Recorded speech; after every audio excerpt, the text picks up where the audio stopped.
So our first day is going to be about exploring the importance of ocean literacy. We will learn about the EU for Ocean Coalition, about the global ocean literacy movement, and also what we do here in Eurogoose. And we reflect all together. We will have a collaborative exercise to reflect on together on the different perspectives you may have on the topic. Okay. Our speakers today are going to be DG Mares, European Commission Sandra Castagne, who will tell us more about the European Commission approach to ocean literacy and why they find it important, and also more about the EU for Ocean Coalition, a really exciting development connecting all sorts of different actors in society around this particular topic. Then Francesca Santoro of IEC UNESCO, who is leading the global ocean literacy movement. My colleague from the EU, from the Ocean Literacy Working Group, Angela Pomaro from CNR in Italy, and I will be your moderator today. First, I would like to tell just a few words before Sandra's talk on the EU for Ocean Coalition. So this is a coalition of different individuals, organizations, and projects which are working together or connected together by the European Commission to really establish links and opportunities for ocean literacy engagement. The purpose is to promote the understanding of the importance of the ocean in food, climate, energy, biodiversity, make sure that all European policies are really aligned with this narrative, and also that all initiatives EU-wise around the European Union and around the European continent are connected across different basins. But we also work globally in the EU for Ocean Coalition, of course. There are several exciting activities happening yearly. The annual challenge of the year is driving calls for collective action, Make EU Blue awards, and campaigns for both blue schools and youth advocates. And there are three vibrant communities in the EU for Ocean Coalition. One is the EU for Ocean platform that connects organizations, stakeholders, businesses, educators, public authorities, policymakers. One, it is the Youth for Ocean, which is a special platform designed for young ocean ambassadors, and the Network of European Blue Schools, which is designed for the schools, primary, secondary education organizations who can join this movement and become a blue school and really share ocean knowledge to the children. So we will hear more about the coalition, but here you can see just in a snapshot some of the key activities, how this allows us to share experiences and learn from each other, how it can bring ocean literacy to the EU policy agenda, how it could contribute to visibility of different educational and promotional efforts, and how it can translate our actions on the ground to a more higher policy level. Ourselves in Eurogoose are also engaged in ocean literacy. We are a European Ocean Observing Association. Our organizations deal with observations, modeling, forecasting, basically with marine knowledge. But we know that without sharing this marine knowledge with the general public, and by that we understand a very broad dimension of the general public, of course, this knowledge won't serve so much. So we are having this Scientists for Ocean Literacy project and Ocean Literacy Working Group, through which we engage with society, through exhibitions, through different interactive events, through art, co-design workshops, through educational activities. Sometimes we can share some data visualizations so that general public can really understand what is happening in the ocean right at that moment. We have been working with European marine research institutes for several years already. And in those research institutes, scientists actually themselves, marine scientists, say that when they are involved in this kind of educational or promotional activities, what we call otherwise ocean literacy, they really find a very positive resonance to their activities. It is sometimes not regarded as something that scientists or marine scientists are supposed to do.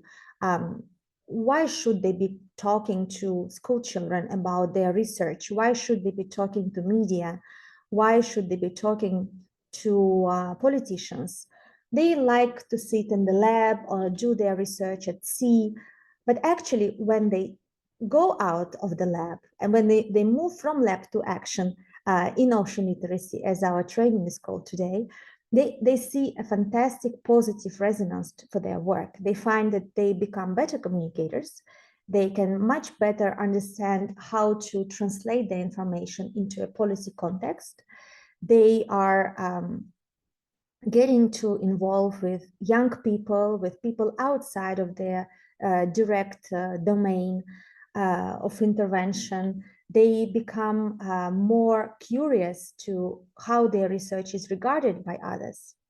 They also find that it can sometimes be quite time consuming, and they would like to be more recognized for this, including some of the funding that comes with it. So in EuroGOOS, European Global Ocean Observing System, as I told you, this is an association of scientists. So scientists, marine observers, ocean observers, okay, here we go, modelers, forecasters. This is a community we're working with. And as you can see on my slide, in 2019, we formed the Ocean Literacy Network first, and then it became a working group and an Ocean Decade Action. So this is how we are trying to connect the instruments that are active in the ocean, the scientists that collect the data from those instruments and make them into decision tools for us, forecasts, what we see on our phone every day, this weather forecast, a lot of ocean data comes into it. How do you connect those kind of activities with real life beyond forecasting? How do you explain to our funders, for example, that what we do requires a constant support and understanding? Also, we need to acknowledge that without public and policy interference, we cannot really mitigate climate change, the climate breakdown. We cannot really address the devastating pollution and biodiversity loss. So we really want scientists who share the knowledge, communicate with society about why their actions matter every day and what they can do in a scientific relevant way to support our ocean. In our ocean literacy policy brief, we have shared some of the insights on this topic, and in particular, some key recommendations. First, for marine scientists, ocean literacy is a connector between society, policy, economy, and education. It is a very important topic. We are not looking at science as sitting in their labs, scientists sitting in their labs separately from society. We want to show that marine science is having a paramount role in society, and only marine scientists are there to really empower the information flow from science to everybody else. We also found that marine ocean literacy, the ocean literacy requires impact monitoring. We need to not just engage and make sure that we talk with general public about our research or we promote the importance of the ocean, but we also monitor the impact of these events. We find that this is in itself, in addition to marine science disciplines, in itself, it is an important scientific discipline and should be studied as such, because it requires a lot of different factors. We are speaking of behavior change, psychology, political sciences, social sciences. This is all the dimensions of ocean literacy. We find ocean literacy is much better when we do it in partnerships. And that's why EU for Ocean Coalition or EuroGOOS activities are so important and also so successful, because we are managing to connect with professionals from different other disciplines. We also think that collaborations within practitioners of ocean literacy are important. So maybe people here today with us are practitioners in ocean literacy or curious about ocean literacy, and we find it's important for us together to discuss what are our findings, what are our lessons learned, where we see some bottlenecks, where we can see solutions. And finally, it is very important that ocean literacy is accessible for all and to all. This is not something that only people who have access to internet can get access to, who can go to the coast and join an event. It has to be in all types of societal human situations accessible. Something to take home from you for you just already now. You can scan this QR code. We have a resource library of ocean literacy materials, which were prepared by our scientists in our network. And you can see here a child book that I wrote some years ago, which is now translated in those languages listed. And it is a very great, good resource to use at schools, but also good to read for some of the adults who don't really understand yet the role of the ocean. And here we are today at the training from lab to public, the EU for Ocean training. We are here attending, but we also have another one next month for early career ocean professionals, ECOPS, and that will address marine data for sustainable development in all different dimensions, including also the dimension of ocean literacy and accessibility. And finally, save your date for the Eurobus International Conference we are having in May, an international conference which will address all the dimensions of Eurobus work, as I said, observations, data, marine knowledge, but also ocean literacy, policy, and governance. So when we launch the call for abstract, which will happen anytime now, you please take a look and you can submit your abstract and join us in Larnaca in Cyprus.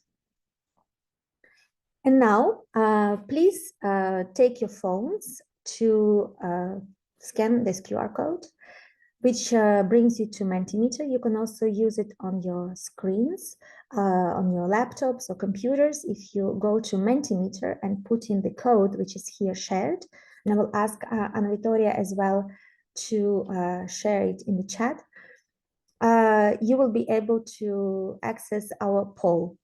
So we want to know who you are, where you're joining from, why you're interested, and what you're interested in particular.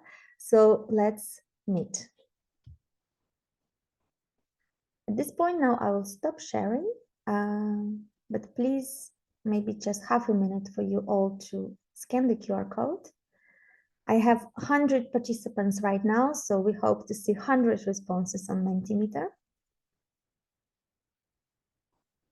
And now, Anna Vittoria, please share the Mentimeter so we can have the results.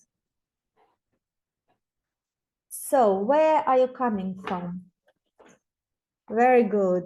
Greece, Belgium,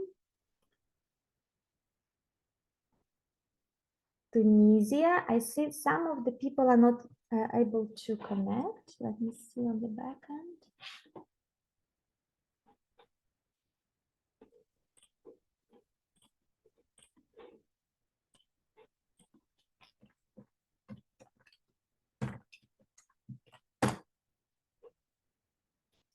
Philippines, Portugal, Romania. My goodness, this is fantastic. Nigeria, Cambodia. Thank you so much for joining.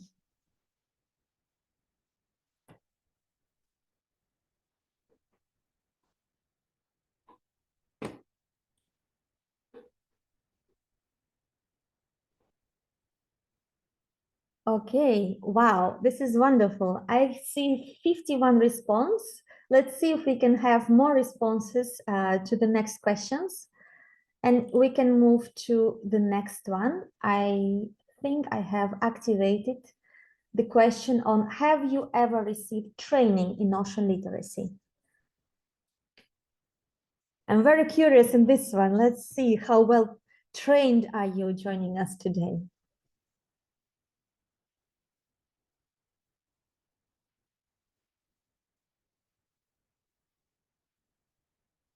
For those who have already joined ocean literacy trainings in the past, please help us with your insights. And those who haven't, please ask your questions. Excellent. Okay, very good.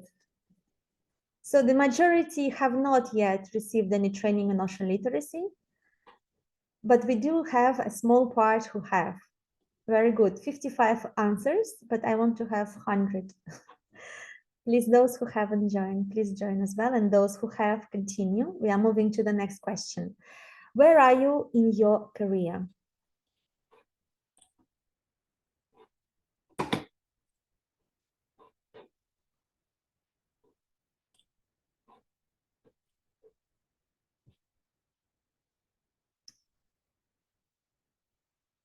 Okay, we have many early career scientists, early career ocean professionals, ECOPs,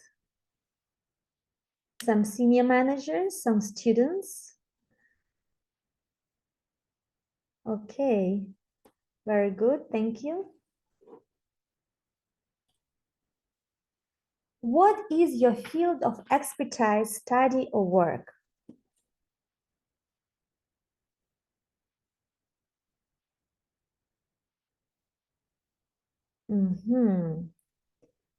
Great.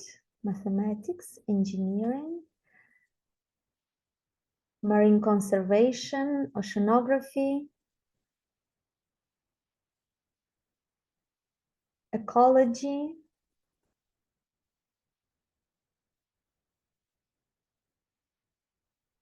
agronomy, blue economy, marine spatial planning. There are some small bits on there as well. We see a big interest from marine biologists about ocean literacy, but we also see a very, very good diversity of different expertises. Okay, that's fantastic. Excellent. Thank you. Design. Very good. So this is just to show, actually, just this slide alone shows already how diverse is the interest in ocean literacy and how many rich contributions you can bring to ocean literacy from all these different dimensions of your study and of your work. 59 answers, thank you. Are you involved in communicating your research and ocean literacy activities?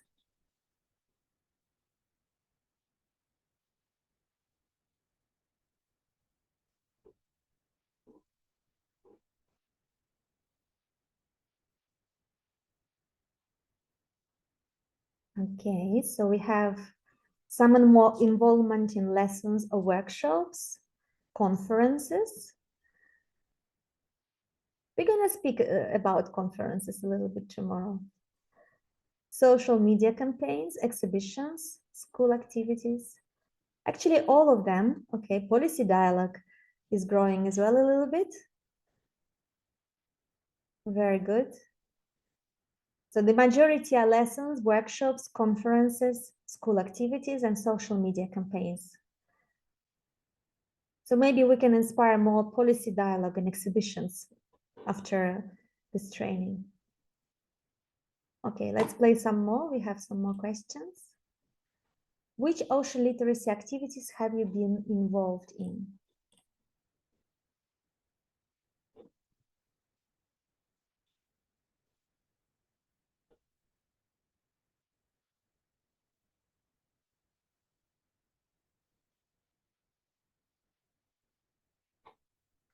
This one requires you typing in short answers.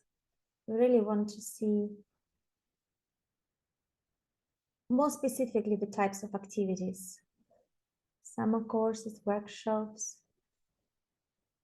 We're going to be using this data for our analysis of and really informing the work in the future for the EU for Ocean Coalition, the platform for the ocean literacy activities of Eurogoals, for other activities.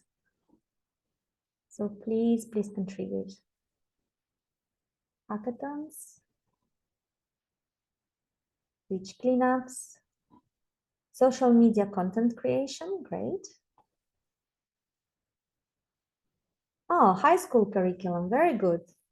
This is a hot topic, right? How to make sure that ocean literacy really becomes a topic in schools, just the same way as we study any other nature sciences.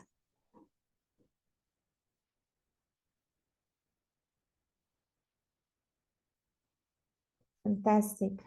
Coastal extension literacy programs. Very curious to hear more about it. Maybe we will have an opportunity later when we discuss different opportunities for ocean literacy. Together, you could share more about those. And the last question, what is ocean literacy? So there is a definition of ocean literacy. Those who know will see it. Those who don't can just get the best guess.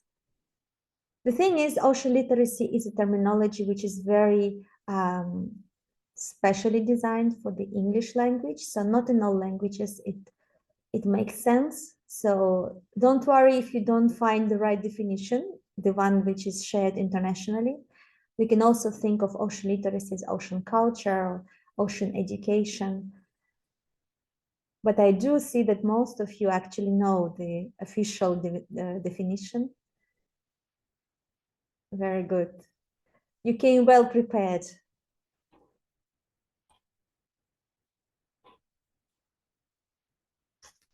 Thank you so much. This is fantastic. Excellent interaction and the growing audience. And with that, I'm going to pass to Sandra Castagna to speak to us about the importance of ocean literacy in achieving European Union policy objectives. I'm changing the screens here. Sandra, if you are with us here, please. Yes. Join us. Hello, good morning to you all, marine scientists, dear ocean friends, Dina and Eurogus. I'm Sandra. I'm the Policy Officer for Ocean Literacy and Blue Skills at the European Commission's Directorate General for Maritime Affairs and Fisheries, DG Mare for short. And it is a true pleasure for me to support and oversee the activities of the EU for Ocean Coalition as part of my daily job. This training being a perfect example of the kind of activities we develop. And I want to start by thanking, of course, EU for Ocean's partner, Eurogoose, for making it happen. I think we've come a long way since we launched this coalition for ocean literacy 5 years ago. EU for Ocean now brings together over 1,500 members across 3 communities. Dina briefly mentioned them. So there's the EU for Ocean platform, which connects organizations, businesses, NGOs, academic institutions, and others to exchange knowledge and ideas.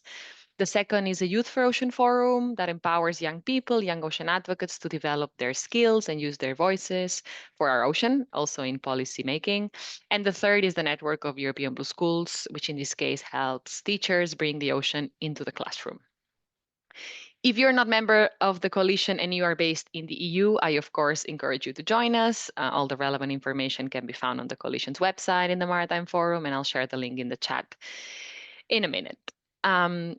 I wanted to talk to you today about EU for Ocean, and as Dina said, how these support our policy objectives, especially now that we've launched the European Ocean Pact. In short, EU for Ocean truly reflects what we believe in at DG Mare, and that is that understanding the ocean is crucial to unlocking to having a sustainable blue future. But we're facing still a big challenge. Too many people don't know how important the ocean is for life on Earth, or they don't fully see this connection between their everyday lives and the health of the ocean.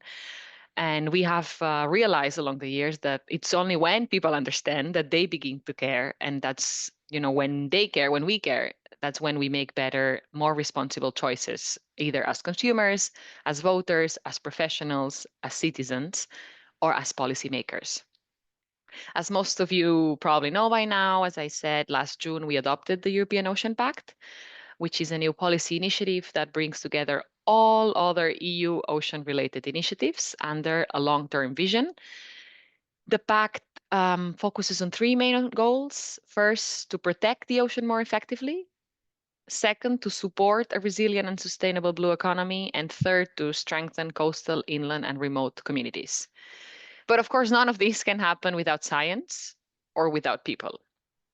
This is why one of the 6 priorities of the Pact is actually to boost research, boost innovation, boost skills, and of course, with that comes boosting ocean literacy.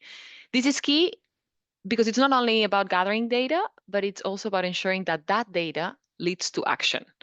And so under the Pact, just as an example, we will continue to expand and financially support some ocean literacy initiatives, such as a youth and intergenerational ocean ambassadors network that will build on the already great work done by the Youth for Ocean Forum. We will develop a new EU-wide internship program to give young people hands-on experience in blue jobs. We'll continue hosting annual policy dialogues between young people and the EU Commissioner for Fisheries and Ocean. And of course, we will also expand the European Marine Observation and Data Network, EMODNET, and its marine knowledge and data services. Other examples, we're also preparing an EU Ocean Observation Initiative and a European Research and Innovation Strategy, as well as a blue generational renewal strategy, which will aim to strengthen this blue economy workforce of the future and promote the transfer of knowledge and skills between generations. We have a lot of work to do, but I can stress this enough. The key of it all, the foundation of it all, is ocean literacy. Again, when we understand the ocean, its ecosystems, its processes, its resources, then we become empowered to make better decisions. And this understanding is critical for also for us, informed decision making, for effective management, and ultimately, of course, ocean health. We've seen, luckily, that ocean issues are gaining more attention in the media, in politics, in education.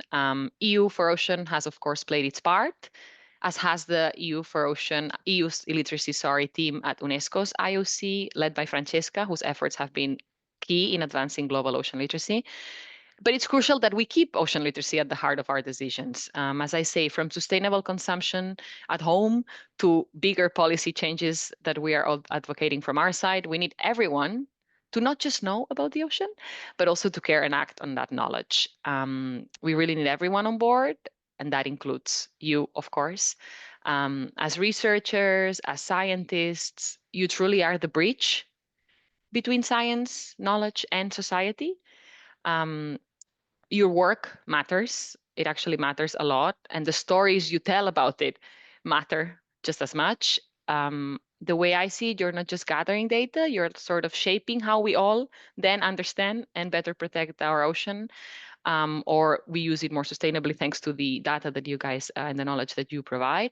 So this training today is about helping you share those findings and your passion in ways that reach a wider audience, to do it, wider, better, more effectively. Again, because only I think together through collective action can we make a difference. And so I wanted to use this moment also to thank you for your dedication, for the knowledge that you continue to gather, to discover, especially for translating it into a language that others can also understand. Again, I truly believe you are crucial in this effort that we're doing, trying to engage and inspire more people and more citizens. So truly thank you for caring, for being here online today, for being interested in this training. I hope it provides you with more tools and confidence to bring your ocean or marine science even further from the lab out into the world. And I'm going to stay. I also want to learn some new things today. And so if you have any questions, I'm here. Thank you so much. Thank you very much, Sandra, for your great opening and introduction. I think we all feel it's very important what we do today, and what we will do when we go back to our labs and our activities later after this training. So here I would like to invite to speak to us Francesca Santoro, Senior Program Officer for Ocean Literacy at the Intergovernmental Oceanographic Commission of UNESCO. Francesca has been leading the global ocean literacy efforts for many years and really inspired a lot of the activities in Europe and everywhere in the world. So Francesca, the floor is yours. We are very eager to hear from you now. Thank you, Dina, and thank you for your kind words. It's a true pleasure to be here with you, and also thanks to Eurogoose, to the European Commission, DG Mare, for everyone who is here, because as it was just said, this is actually a collective endeavor. And I'm also really grateful to be part of this community, because over the last years of the last decade, I would say, I've learned a lot. And also we have been able collectively to achieve a lot of things that we should all be proud of. I will share my screen for some remarks. I hope you can all see it. Yeah, we can see well. Just the open the full screen mode, I think. Can you see it now in full screen mode? Perfect. Great. So, of course, I cannot start this talk without celebrating altogether that this is a major ocean literacy, I think, achievement. Only last Saturday night for us in Europe, the High Seas Treaty entered into force thanks to Morocco, who was the 60th country to ratify the High Seas Treaty. This is truly a major milestone for all of us who care about the ocean, work for the ocean, and so I couldn't start this presentation without celebrating altogether that we have now a major instrument for protecting biodiversity beyond national jurisdiction. But I think this is really one of the things that make us say that really the ocean is now on the global agenda. So I think I just wanted, of course, to celebrate with all of you, but also I think it was a good start to say that really over the years, and I've been working for UNESCO for the last 15 years, and I've never seen the ocean as much as today high on the international political agenda, even in the very difficult geopolitical situation that we all are aware of. And of course, I cannot talk about ocean literacy without quoting two major champions for me, always source of inspiration. The first one is Sylvia Earle, who some time ago said that far and away the greater threat to the ocean and thus to ourselves is ignorance. But we can do something about it. And definitely ocean literacy is there to do something about the fact that a lot of people, as also Sandra said, are still not aware of the importance of the ocean for all of us and for life on this planet. But also Peter Thompson, he is a wonderful ocean literacy champion. And only a few months or maybe a few weeks before the third UN Ocean Conference, he published an op-ed. And I think, you know, before also in the Mentimeter, you were talking about the official definition of what is ocean literacy, which I put at the top of this slide. But what he wrote in this op-ed, I think, is a much better definition of what is ocean literacy. I couldn't agree more. I mean, with every word that is written there. Because he wrote that ocean literacy is the compass guiding us towards a sustainable future. It empowers us to understand the stakes, connect the dots, and take meaningful action. And then he added, this is not just a matter of environmental stewardship, but one of intergenerational justice. And again, I couldn't agree more with every word in this quote. Over the years, and we just said, you know, that we could say that the global ocean literacy movement started more or less 10 years ago. Um, um, the ocean, I mean, there have been some important milestones, as I said before, the High Seas Treaty now, but some initiative, major programs, which have been really a big driver for helping us pushing the ocean literacy agenda forward. And definitely the Ocean Decade is one of them. I think we all know what is the Ocean Decade, but as you know, it's an initiative, a global initiative, which was decided by the UN General Assembly, which also gave to the IOC of UNESCO the mandate to coordinate this global effort.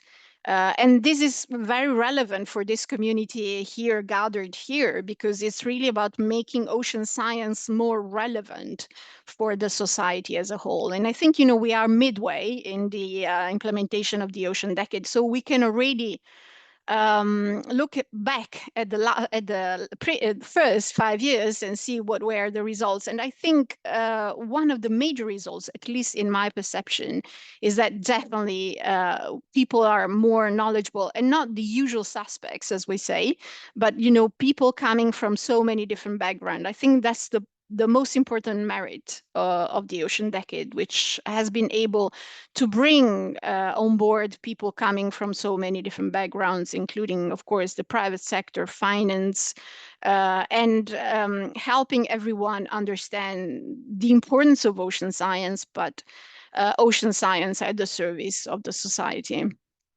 And then, of course, the UN Ocean Conference. I think many of you were there in June in Nice. I think this was really another very important milestone. I've been there in the first UN Ocean Conference, second UN Ocean Conference, and in June at the third one. And again, ocean literacy has never been so present, so part of all the discussion. We just and it's not, I mean, the results are not public yet, but of course I will be able to share them very soon. We just we are just working now with an agency to help us looking at how and when and who talked about ocean literacy during the third UN Ocean Conference. And I can tell you that more or less ocean literacy was part of 80% of the discussion held at the UN Ocean Conference. And again, not only in the usual, in the workshops or events that you would have expected, but a lot of people, for example, from the blue finance sector talked about the importance of ocean literacy.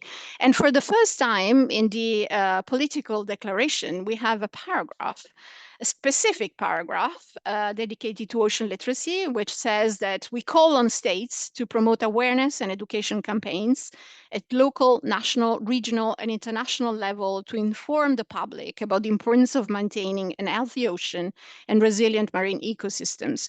We commit to ensure that people, especially children and youth, are empowered with relevant knowledge and skills through promoting and supporting quality education and lifelong learning for ocean literacy.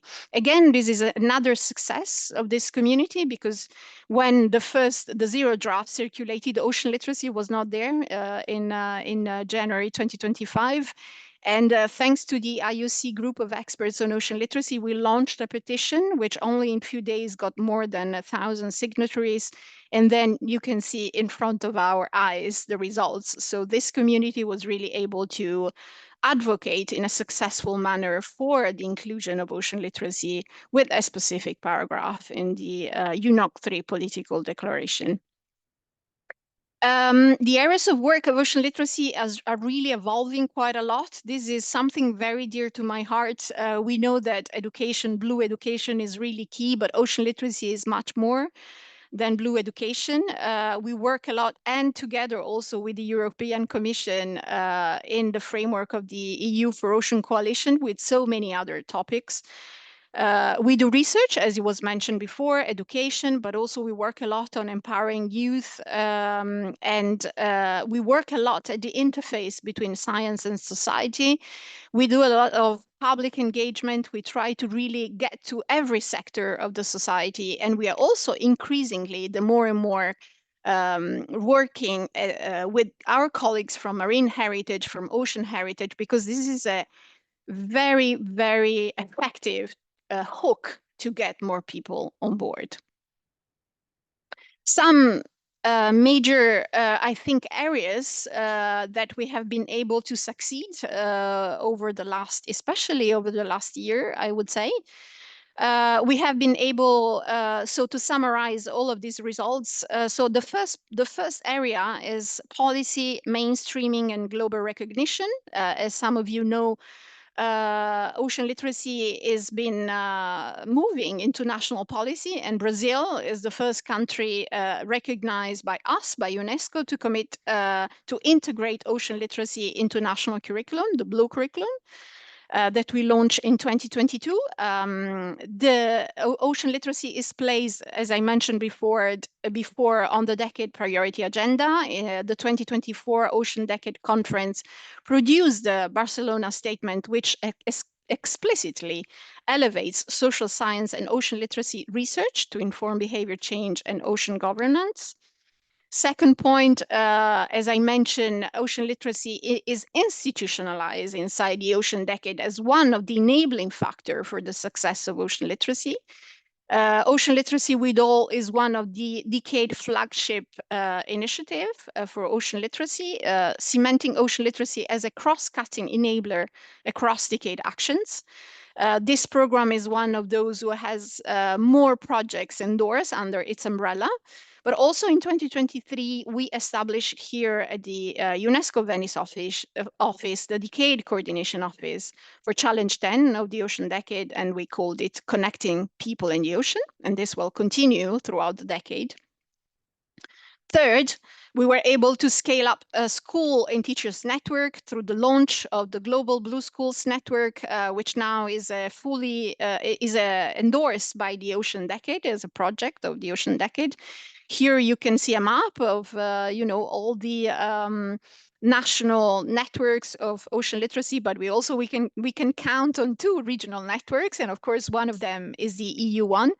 And we are really glad to work on this together with the European Commission and the colleague from EMSI who are leading the European network of Blue Schools. And we also launched at the last, just before or during the IOC Assembly in June, the Blue School Global Network Toolkit. So you can download this freely from the UNESCO database. Fourth, from awareness to evidence and impact, as it was mentioned before, ocean literacy is becoming a research topic.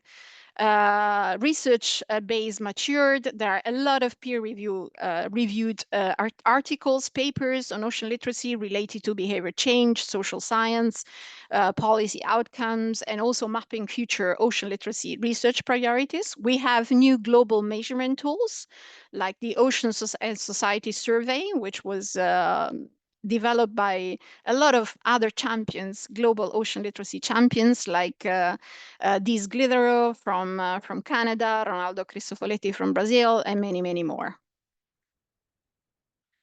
Broader coalitions, regions, and sectors. EU for Ocean, we know, is matured into a continental European coalition linking schools, NGOs, youth, and businesses. And it's a reference now as a best practice for driving blue citizenship. Also, through the IOC governing bodies and member states, we have been able to spread the message into what we call our IOC regional subcommissions for Africa, for IOCaribe, the WESPAC for the Pacific, and many other networks and regional networks, but also global networks like the early career ocean professional networks, which are waving ocean literacy into capacity development and blue skills agenda. And thank you very much for your attention. Thank you very much, Francesca, for joining us this morning. It's really important to have your support, and I can see people are still joining also online. So we are moving ahead with our program. Now we will be hearing from my colleague, co-chair of the Eurogoose Ocean Literacy Working Group, Angela Palmara of CNR in Italy, about the activities of our working group and what specifically we are. Okay, I see some noise. Please, can you mute the mics? What specifically we have been finding about how strongly scientists are already involved in ocean literacy, in communicating with or engaging society in the areas of their research, how strongly this dialogue is already happening in Europe. And she will present some of the results of our studies. Please, Angela, thank you so much for joining us today, and the floor is yours. Thank you very much, Dina. Hello, everybody. I'm very happy to deliver this presentation to you, which is a joint work with my co-chairs and all the members of the Eurogoose Ocean Literacy Working Group. I see some of them are connected today as well. So I'm gonna share the screen and I will be happy to answer any question if you may have. Can you please confirm that you are seeing my screen correctly? Yeah. The presentation? Okay, cool. So as it was mentioned, I'm going to dive into the work that the Ocean Literacy Working Group within Eurogo's organization have been carrying out since the launch of this working group in 2019, and also from previous work that was that triggered the foundation of this sixth working group within the organization. As I mentioned, this presentation is co-authored by Yolanda Calori and Dina Epanchina, who are co-chairs with me of this working group. So as it was mentioned this morning, the Eurogo Social Literacy Working Group was formally established in 2019. The mandate is to upscale the national efforts of Eurogo's members in the field of ocean literacy, to contribute to ocean literacy efforts globally and try to promote partnership and cooperations within different member states and member organizations. I provide with the slides also a link to the website that shows, oops, oh, I'm sorry, I'm just, okay. Let me share again the screen. Okay. Okay, sorry for the inconvenience. The working group is an open working group. We try to connect as much and as broad as possible with all active contributors to in ocean literacy activities. Currently, it brings together experts from 25 organizations distributed over 11 countries, mainly European, but not only, and also members from 4 organizations with a pan-European or global remit. The work I'm going to present is a sort of update on the current progress of ocean literacy activities within our organization and all the members that are contributing to it. This work is a sort of update to a previous work that we carried out in 2021, that was published also on a policy brief that you can see herein, and which is reachable on the Eurogo's website. That was intended to frame the state of the art of ocean literacy activities within the member organizations just before, let's say, the launch of the Ocean Decade. At the time, we retrieved almost 300 activities distributed over 5 years, which was the time span of the survey we carried out. And in our policy brief, we provided some key messages that were drawn from that experience. After the launch of the survey and after getting some of the feedbacks, we also learned a lot. And so we decided a few years later to launch an update of this survey that will cover the following 4 years. So starting from 2021 to 2024, let's say just after the COVID pandemic that, as you can remember, significantly affected also the number of initiatives and the type of initiatives that we had to develop, that all of a sudden try to turn as far as possible into online activities. So far, the survey is almost complete. We are still missing a few inputs, and we are working to try to fill these gaps. So what I'm what I'm going to show is sort of preliminary results and preliminary analysis of these results that will also be part of a scientific publication that we, as a working group, aim to launch in the next month. So far, so for this 4-year span, we collected again almost 300 activities from a larger number of organizations, because the working group reached more organizations, and we managed to establish more cooperations, and so to extend the participation to the survey. We already noticed a significant increase of recurrent events on a yearly basis, but not only, also events that are being carried out by the members' organizations on a monthly or weekly basis. That are that sum up to the 20 and 25% of the total of initiatives that we collected. And yes, what is really relevant to us is that the results that I'm going to show to you highlighted the growth of the network promoted by our working group activities. So the first numbers. The key contributors to the survey, we wanted also to have a few numbers and a few identifiers, let's say, of the main contributor to our survey. They are mostly women. We already analyzed in the past that women are more involved in ocean literacy activities rather than men. So this is something that we think is to be highlighted, and also to be focused to understand why, and if there's any gap to fill in order to have a broader participation in this type of activities. The survey's contributors' age is more scattered, and as you can see here. But let's go to the topic. As it was mentioned early this morning, the ocean literacy activities span over a large number of topics. We try to cover most of, also based on our previous experience, the most common and most broad topic, in order to incorporate numbers in larger families, let's say.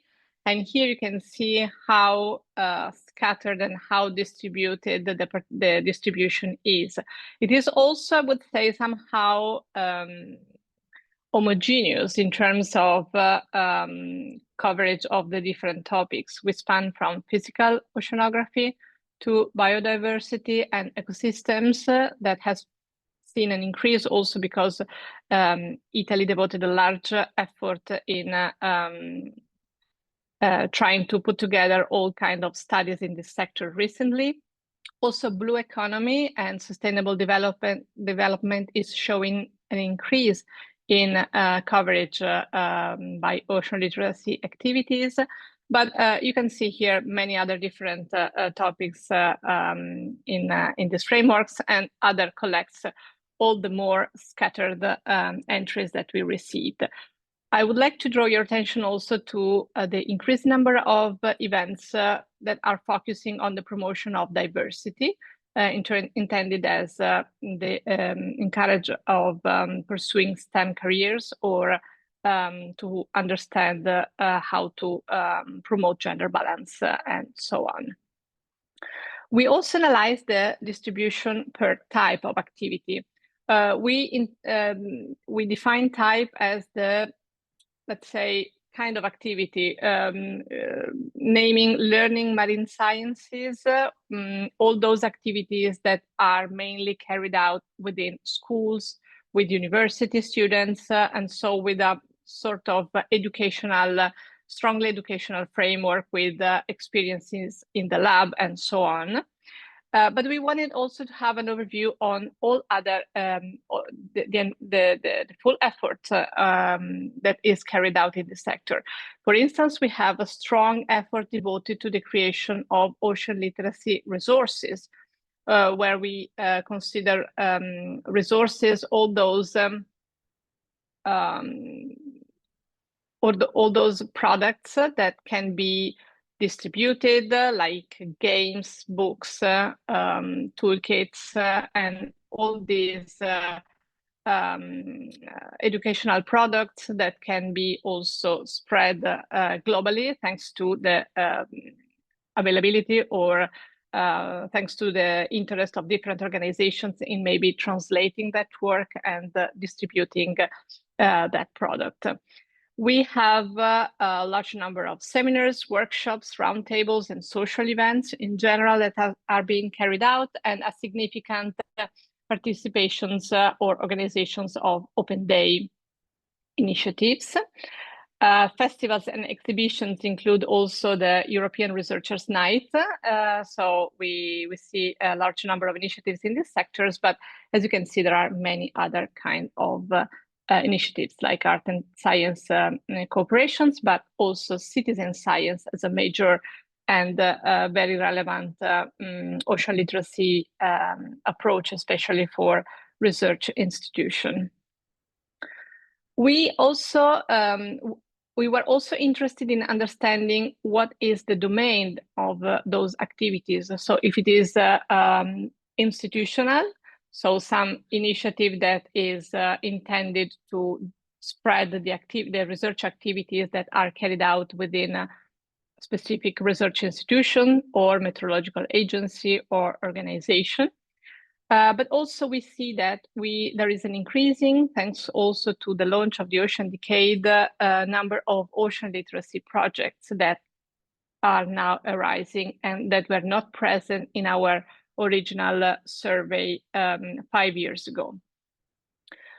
We have, of course, scientific projects because dissemination and ocean literacy are becoming strongly evaluated component of research projects, and we really want to highlight this also because our interest within Eurogoose is also to highlight the relevance of contributing to ocean literacy initiatives as research scientists, which is in the end our main activity during the day. And a number of others domains like educational programs developed often with professionals of other sectors or organizations that are very strong and competent in this field. Networking activity, of course, because this is also a very relevant aspect of ocean literacy activities, and other domains that will be better framed in the future. Some people did not specify the domain, so that's exactly one of the key aspects that we're gonna try to address to complete the survey analysis in the future. As I mentioned, ocean literacy resources are a key aspect of the activities that we have collected through our surveys. As an organization, Eurogoose provides also through the website a full library collecting most of the resources that have been developed by the member organization, and that you are welcome to surf and check out, and also try to contact us in case you may need anything further. But yes, you're welcome to distribute it as much as possible because that's the main purpose of these products. Among the resources, as I mentioned, we have several types. We have games, videos, toolkits, cartoons or books intended especially for children, but also educational modules, which takes a big part of the whole library, but not only, also smartphone and web applications or podcasts are being released more recently. What is interesting to us is also to understand where we are in terms of the public that we managed to address and we managed to connect with within our activity. A lot of activities address what we call all publics, so general public, not with activities that are not intended for a specific category, and so intended for a broad audience. that in the previous survey was larger in terms of main target. Nowadays, we see a larger distribution within other sectors. We still have a lot of activities devoted to younger generations, spanning from pupils, even very small ones, to students that are attending university, and teachers, of course. But there is an increasing number of initiatives addressing NGOs, experts in general, because we believe that ocean literacy should also approach research scientists that are not so committed or not so involved in ocean literacy so far, policymakers, stakeholders in general, and journalists and media. We clearly see that these final targets are still often not fully addressed. So there are gaps to be filled in the future towards this kind of publics. And I encourage you to consider this for your future work. I want to conclude with some thoughts and some considerations from the scientist perspective. So how do we feel our involvement, and what are we getting in terms of positive and negative feedbacks from being involved in ocean literacy initiatives? This is the result of a question that we asked to all the people that were filling the survey in order to get their perspective. In general, most of the people replied that ocean literacy initiatives have an impact on their work as a scientist. So being strongly involved in ocean literacy initiative has an impact also on the research work they carried out every day. Most of the people framed the main impact as in terms of improved communication skills. But they also addressed the institutional recognition as a key aspect that they were impacted by. They also noticed that they were able to expand their scientific network, and some of them also highlighted that contributing to ocean literacy initiatives offered new insights on their own research. We had other also inputs, but what we care the most is their personal feeling and how they expressed it.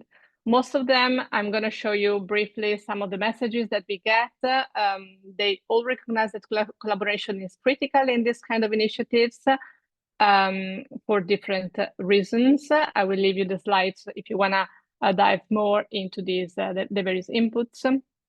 Also, collaboration with professionals from other sectors was highlighted as a very key initiative. The importance of inspiring new generation, of course, the capability to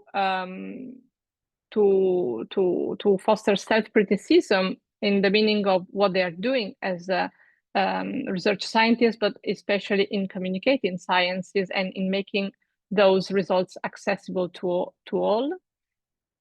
Of course, effective communication and many other inputs that I will leave to you as a sort of as key messages.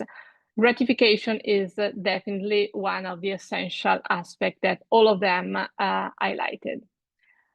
Just to finish, I would like to draw your attention on a work that in this field we among the members, the active members of the working group we carried out was to try the tentative to frame the main positive aspect that were highlighted in contributing to ocean literacy.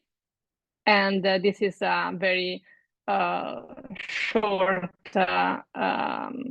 list of message that we get from some of those some of the members. Definitely improving communication, real-time insight into how people want to learn about the ocean and how they want to act on the information that they may get from those initiatives. Also support for co-designing, even in our sector, ocean observing systems, because if you have to deal with experts from other sectors, still being able to develop co-design methods is a key aspect to carry out your work. The possibility to contribute to citizen science initiatives and to connect them with cruise ships, scientific research cruise ships, the development of interactive tools for different applications, so beyond your scientific work, with the aim of making the data visualization effective and useful for the general public, reinforcement of professional relationships, contribute to the growth of a new generation of research scientists, already mentioned, and cooperation with experts from different disciplines, which is recognized as an empowering tool for the scientific work as well. Thank you for your attention. I really welcome you to contribute to the survey. And in this case, the survey is currently closed, but do not hesitate to contact us. This is the email of our working group in case you want to reach out and know more about this activity. Thank you. Thank you so much, Angela. It's really inspirational to see how activities that happened in the past can inspire something going forward. And I think we in Urugu Social Literacy Working Group really see this power of engaging and discussing together about how we approach social literacy as scientists, what kind of lessons we have as new lessons learned, and what kind of opportunities are open for us. And this is what drives us forward, and that what becomes impact on other scientists and other organizations. So this is where we would like to hear from you. We have a very large diversity of different disciplines present here today, looking at the Mentimeter. I'm at the same time reading the chat. So Urugus is present on LinkedIn. So you could, that is the best way to find us. Just type Urugus in LinkedIn. You can also look for me, and then you can find, but I will be happy to share all the links at the end as well. And if you want to hear more about our activities, info at Urugus, and we can direct you to the working group or to any other expert groups or expert themselves if you have questions. So now the following, please open your cameras so we can see each other, because now we are moving on to an interactive session, where a second interactive session where we will be sharing a little bit more on our perspectives. So first, I will quickly share one slide with you. This one, I hope it is now in full screen. Always a challenge. I guess it's yes. So we're gonna go to a Canva board. It's an interactive whiteboard, if you like, with 4 different questions. First, why is engaging with your beneficiaries and stakeholders needed? We'd like to hear, why do you think, as scientists or people who are somehow linked to marine science, why do you think you need to actually communicate and engage with people outside your specific domain of expertise? Second, what are the opportunities for you to engage them? We heard that in our ocean literacy working group, marine scientists engage through through different research projects, through different ocean literacy activities, sometimes with in activities with schools, but we also have activities with art.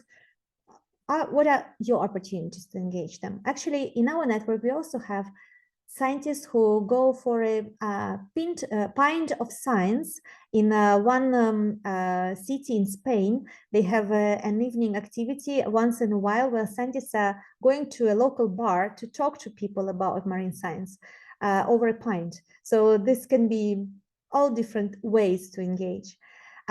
Fourth question to ask you and to discuss together is how we can engage with our beneficiaries and stakeholders better.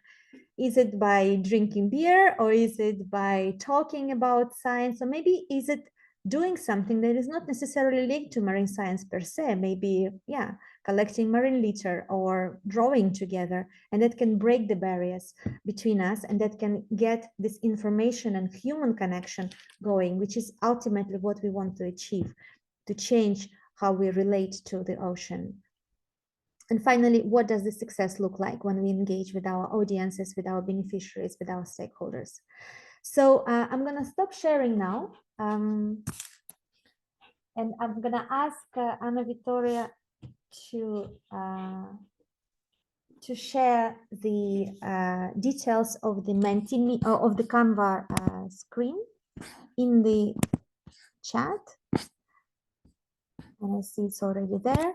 And we can also share the Canva itself online, so people can see how this works and see their inputs directly shared as well. I see some people start writing.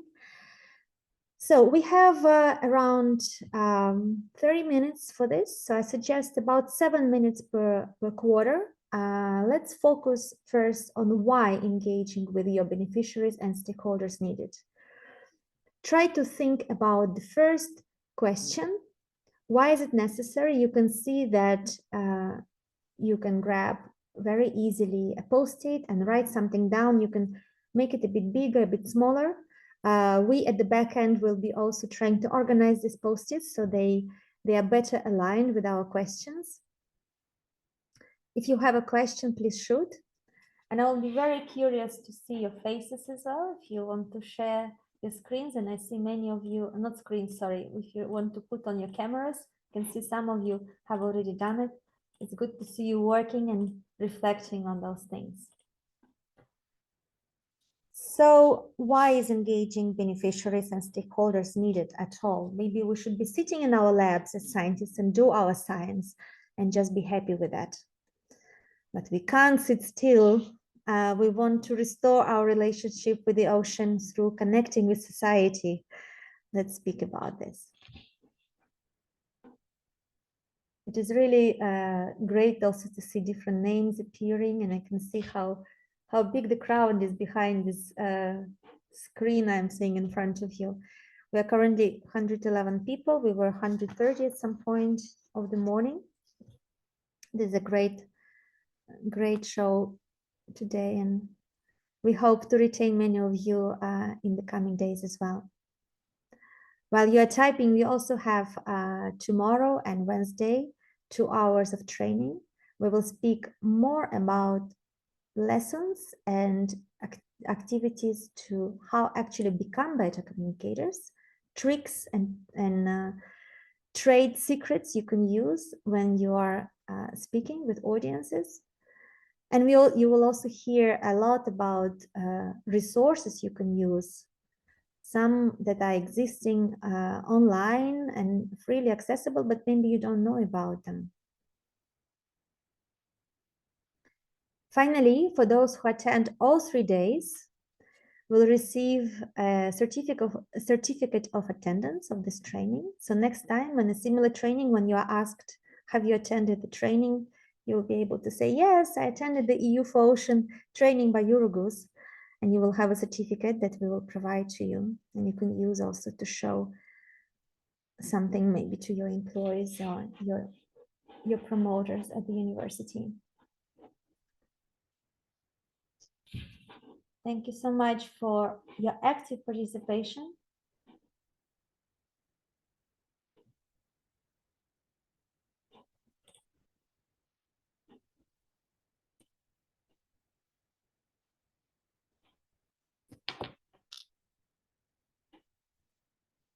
We will give another couple of minutes to the first question, and then we will move to the second one.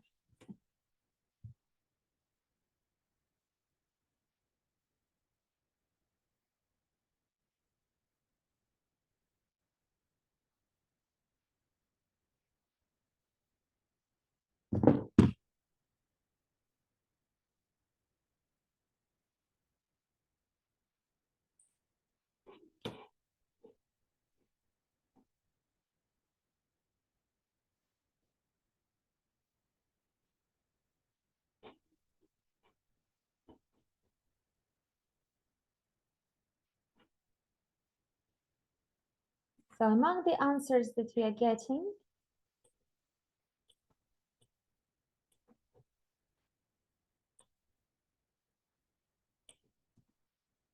we are seeing it is important to avoid silos and gaps in understanding. As marine scientists, or those who have access to marine knowledge, we are highly privileged, I find. We have access to not just knowledge because we or you are scientists yourselves, but also to the latest research papers, latest discoveries in science. You know where science is going, you know where the critical pressures are for society, why the action is necessary, you know those things. So it's true that sharing this capacity to share among ourselves is really important. To carry this responsibility that those who know should actually engage others and let them discover this wealth. But also what we hear in our work, many times scientists find it's very inspiring to speak and to receive feedback and to be to listen to the users of their research. To people can ask most fantastic questions about research, and that can give new insights into the actual research of marine scientists, but also understand how relevant and inspiring the research can be very powerful as well.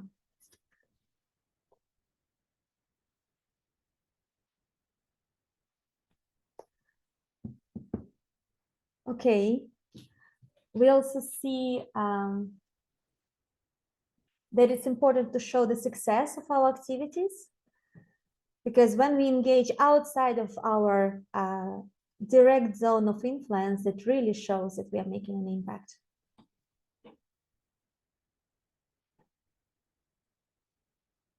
To be able to have people care for the ocean, they need to understand it better. And of course, as scientists, as people working with research, we definitely can help with that.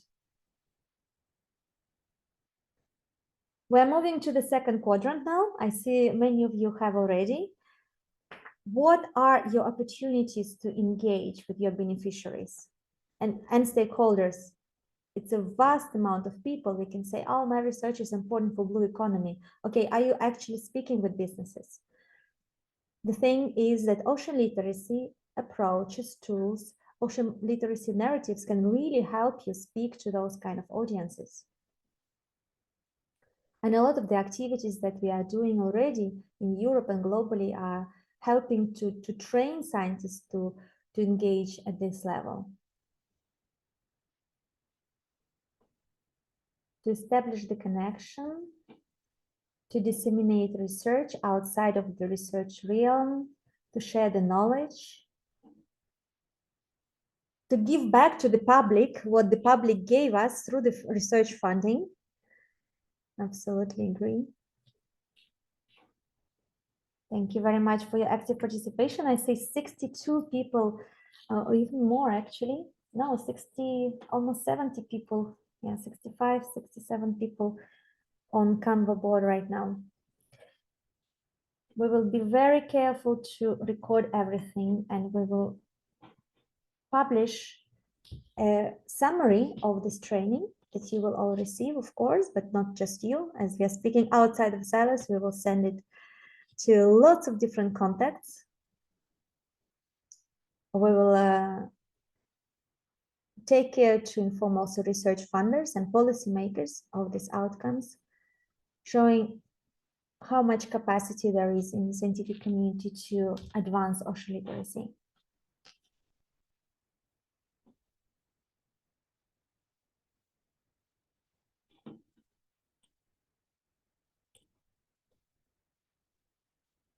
What are the opportunities to engage?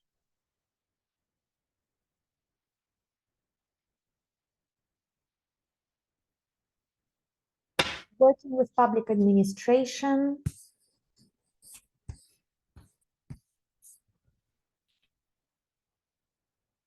joining public debates,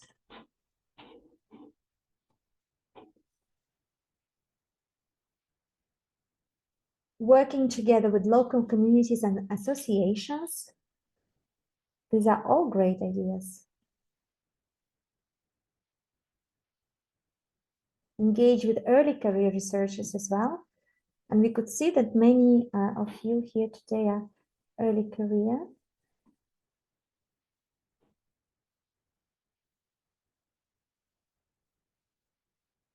Work with schools, social media.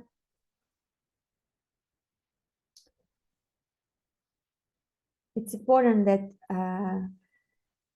verified and quality scientific research is shared on social media, right? To make sure that we fight fake news and share the scientifically robust information publicly and openly.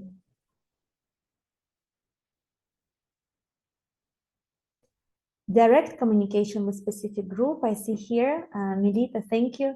It's very important to go to your stakeholders directly and also listen to what they tell you.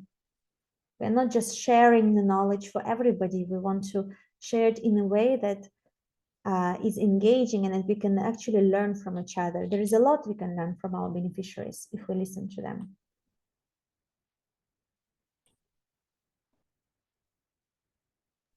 And Dina, if I may, also one thing that I saw from one of the notes, which is important as well, is to share things on a way that stakeholders can understand, because it could be that you are working with a community that does not have certain type of scientific knowledge.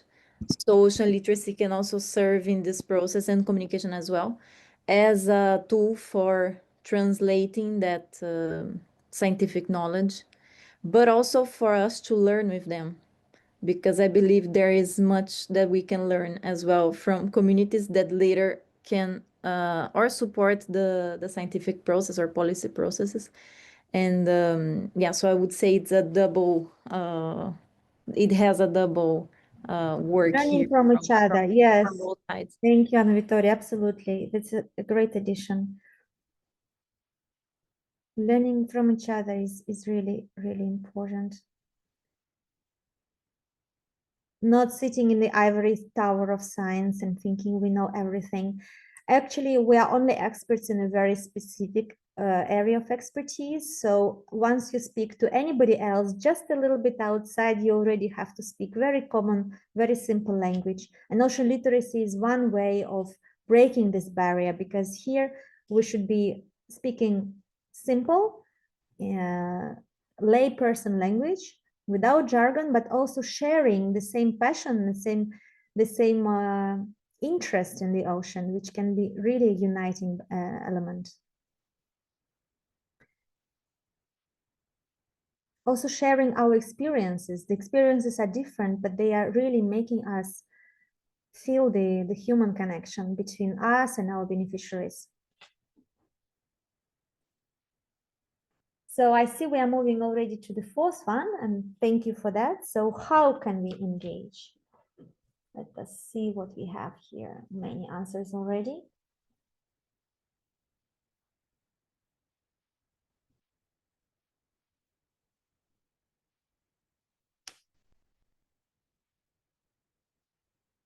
Short movies. That's an exciting topic, right? How to really make it land and how to make it really engaging. Emotion is key. Banksy styled statements and artwork. If we have artists among you, please info@Eurogoose. I would like to have a Banksy style artwork somewhere here in Brussels on ocean literacy, maybe something we can do. Involving in projects and activities, this is an important part. So involve directly in your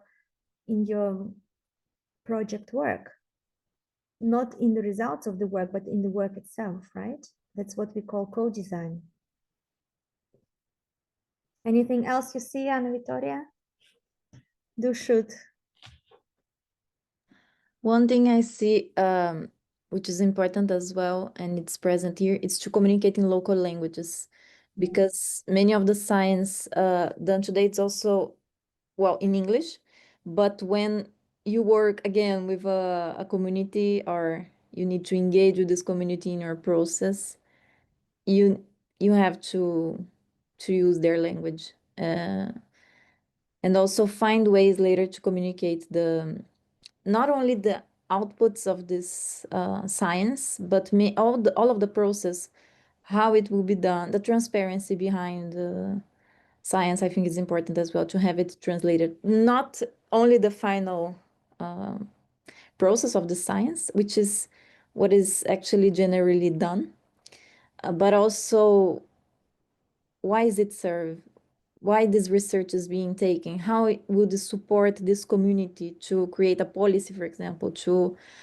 support their ecosystem to become more healthy. So I think it's important to also create those connections with the local communities, and language is a good way to do that. So we need to be able to have more resources on ocean literacy in different languages, but also translate what we have already, because we have so many things already in every part of the world, but sometimes those languages are not reaching the people that we need in the scientific process. Thanks very much. I also see from Vineta, show the benefits for the beneficiaries and explain them that this is not scam. Yeah, for that, building trust is important, isn't it? Engaging, building trust. And sometimes can take a long time, because if you are building trust from scratch with a certain group of people, it might take some time. I also saw something interesting, which is the engagement with local TVs or radios or documentaries. So again, this type of communication can also support us to reach a wider group of people.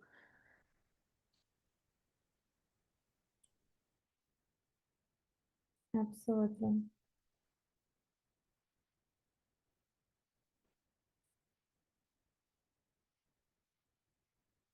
So we will spend a couple of more minutes on the third one and then move to the fourth one. I see some of you have already, so of course, feel free to contribute to any. I'm just trying to direct the flow a little bit, but we really want to hear on all those topics. And I see some of your names, and I see dear colleagues in the crowd, and also a lot of new names. And this is really exciting to see this active participation. And this is a wealth of information and ideas. We will be building on them. While you are typing, I can remind you that tomorrow we are going to be discussing a bit more about how to communicate, how to speak, how to engage. We will have an interactive exercise and some kind of interesting role playing given to us by professional communicators. And we will hear about also the science behind the science communication, what actually it means and what kind of, because it is a discipline, right? Communication is not just what we do, but it is also something that we can study and become better at. And we will look at those aspects tomorrow. And Wednesday, we will be sharing with you resources and activities that you can use right away in your ocean literacy work, also in your science communication work. And we will also discuss with you how to design a new resource or activity. So you will hear some inspirational, hopefully inspirational ideas and proposals, but you will also be able to yourself get your hands dirty, so to say, and formulate some activities that can actually, maybe you can later implement. It will be already a plan ready for you, designed by a global community. You just have to do it. So these are the 2 exciting days ahead of us. But we are still today and we are still working. So let's move to the success. I see that a lot of interesting ideas are already shared. What does a success look like? So we have identified who our beneficiaries are, how to engage with them, what are the opportunities to actually make it really, really effective and impactful. But what is the success looking like? How do we want to see the situation in the future? We want to have, I see here, social, ecological, and economic long-term stability. Yeah, probably in other ways, you can say the achievement of all sustainable development goals. We have the Ocean Decade now on the go to support ocean science to achieve sustainability. It's a very, very high ambition. That's what we would like to have at the end. What else do we see here in the success? Build a strong relationship. Ocean literacy is really great for building relationship because you create a relationship based on interest and love to the ocean, for the ocean. That is a very strong basis for a relationship. You can then build in this kind of developments to your research, to your business, to your policy frameworks. We want to see when the youth and general public spontaneously voice out and start pushing their policymakers to changes that are needed to protect our waters.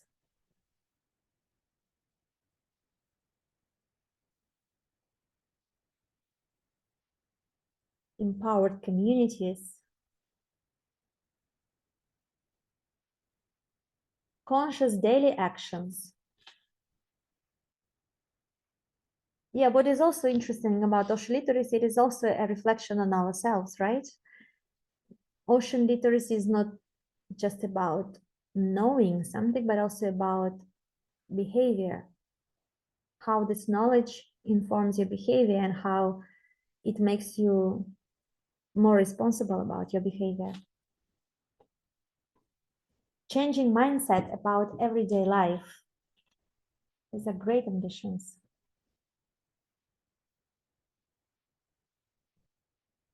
People sharing what they learn from you and making more conscious decisions.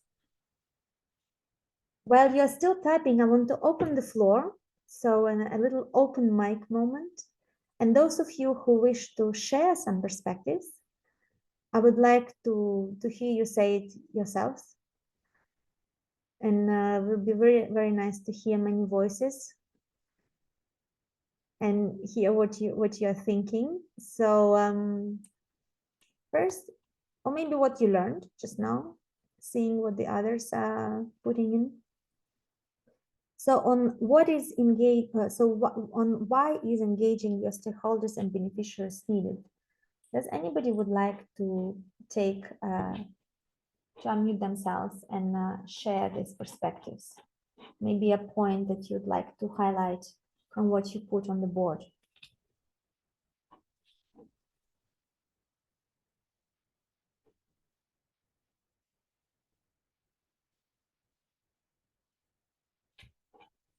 Okay, we are a bit shy here. Or maybe other questions?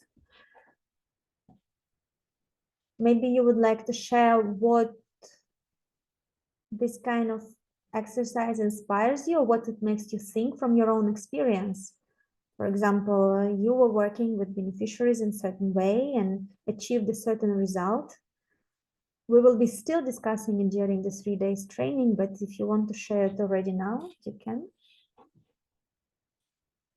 It's a safe space.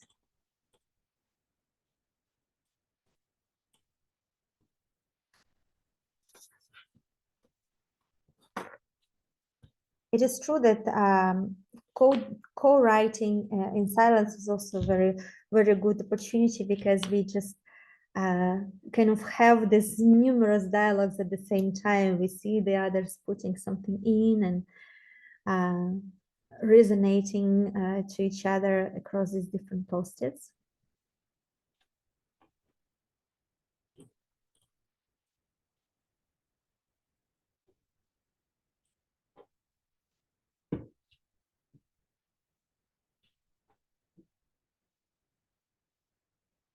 I see here more watery topics present in public space and in people's conversations. From Milita again. Patricia, having students we talked once with a few years ago, telling us that they are now marine scientists because of what we showed them and told them. We see them change attitudes, change habits. Wow, this is fantastic. Patricia, if you want to share this case, please, you can say a few words. We still have a little bit of time for the open mic.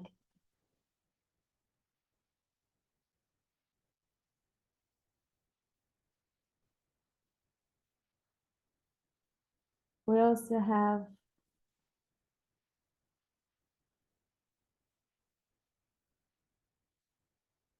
I'm trying to see empowered communities, value marine biodiversity. Very good. Wow, all the success we can achieve with ocean literacy activities is really fantastic.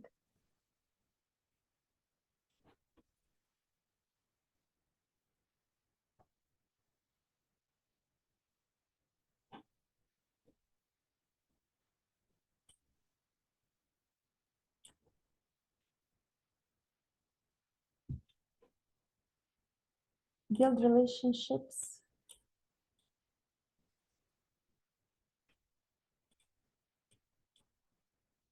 With stakeholders on a regular basis. Yeah, if we want to, that's from Yolanda, if we want to have a sustained ocean, sustainable ocean economy, we want to have sustained relationships between research and knowledge and economic development. That means also repeating those actions and engagements, not just having them once. But it's true that sometimes, in some cases, even one engagement can bring lifelong changes.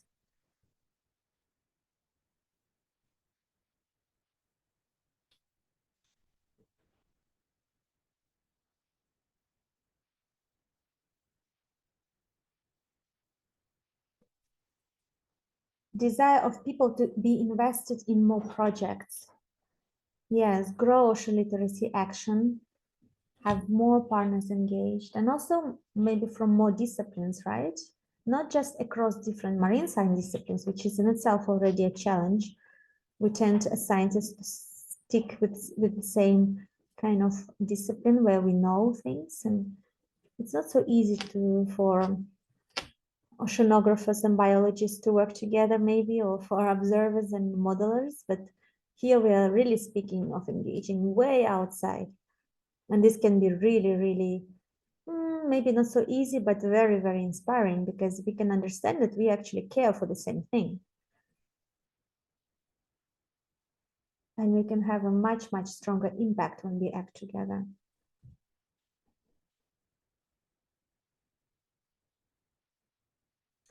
People sharing what they learned from you and making conscious decisions.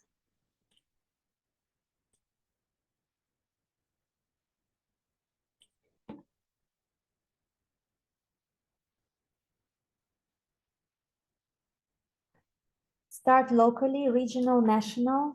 Promote activities locally, workshops for general public, schools, art, photography.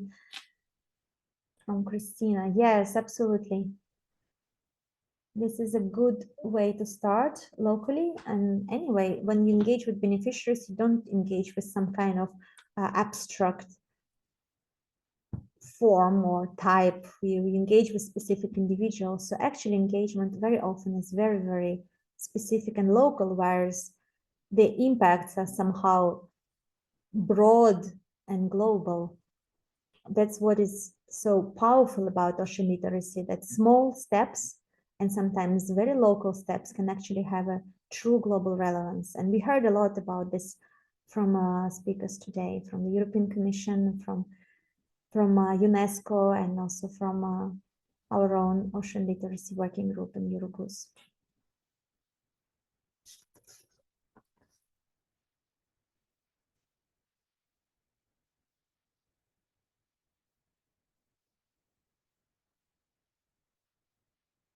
Okay. I wonder if we can keep this board open a little bit during the day to keep collecting your inputs. And during the 2 coming days, we will summarize it a little bit. We will look at it, and we will build on it. In some cases, you are seasoned ocean literacy practitioners here among us. In others, maybe novices. In other cases, you're just curious about what it is. But in all these cases, what we have to offer and share is really, really valuable. And this training is designed for all sorts of different levels of experience with ocean literacy, with marine communication, with stakeholder engagement, so we can really share our perspectives all together and learn from each other. There is always something to learn from each other.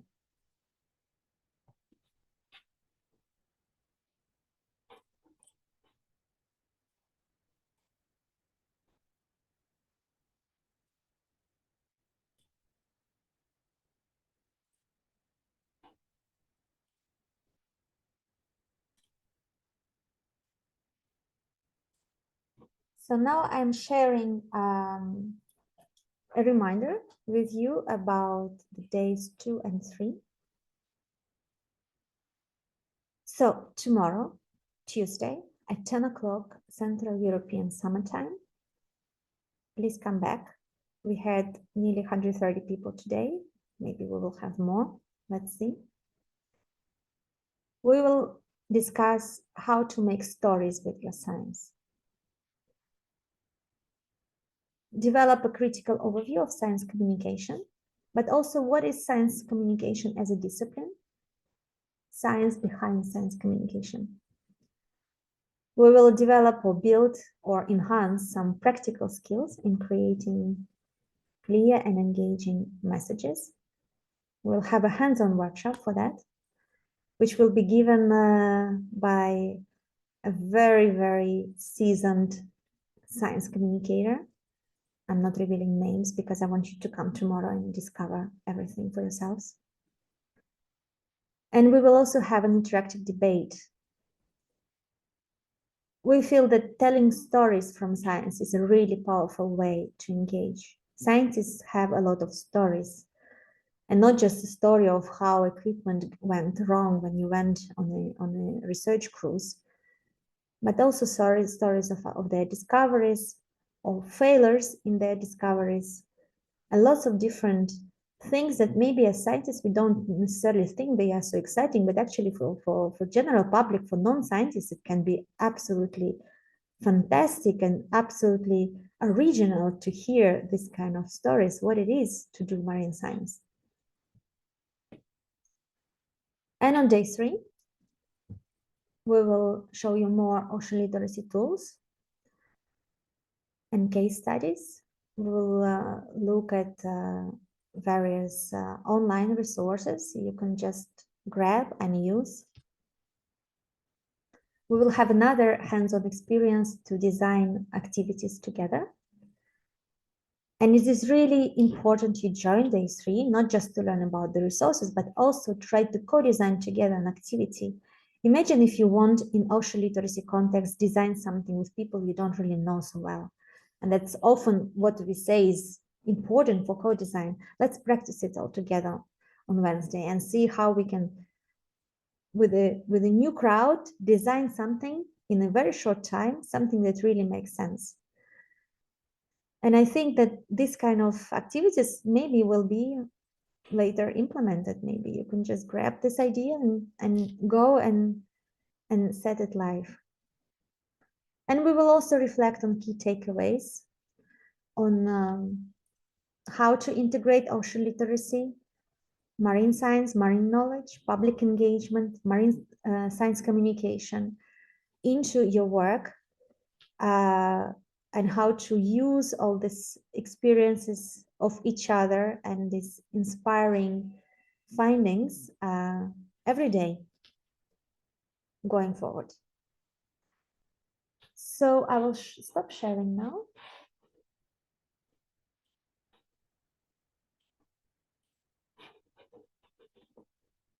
And I would like to get you all put on your cameras again, just that we see a big number of people who are here. We still have 100 people. This is gorgeous. Thank you all so much for joining. And we hope to see you tomorrow.